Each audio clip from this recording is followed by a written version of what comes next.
I say this to the glory of God. I don't want to be funny. And I don't want to tell, like as if I'm,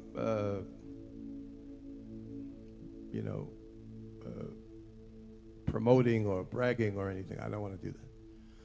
But I tell you, the Lord has had me walk in places when I don't even feel like it. And they say the whole atmosphere of the place changes.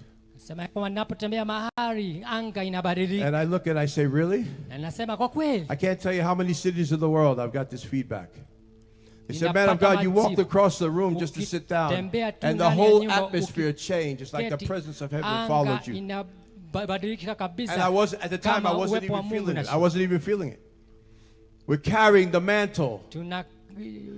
How do I do what I do? How do I do what I've done all these years? It's by the mantle of the Holy Ghost. It's the commissioning of the Lord Jesus. And I want to talk to you. There's a separation unto the call that you have to receive. There's a marked time and a marked moment when it happens. And you go then from just being you to being a servant of God.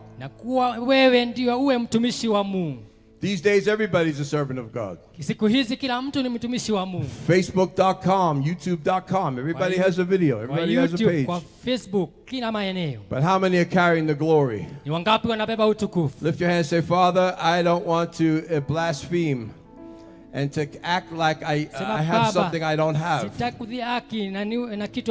you know that's also very wrong? To carry on and make noise like you're somebody doing something, but you don't have it really. We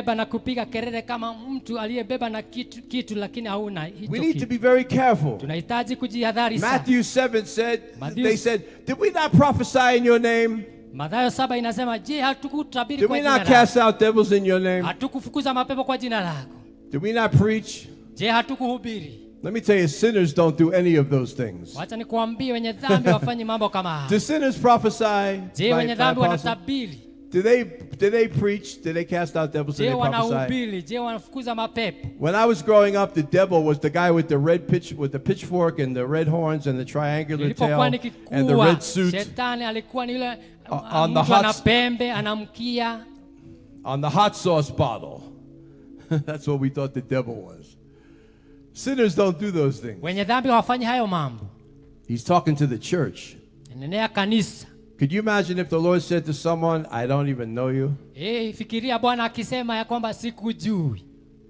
It's scary. So don't pretend to be something you're not. Never, ever, ever do that. Never do that. Just humble yourself and say, Lord, I thank you for your hand on my life.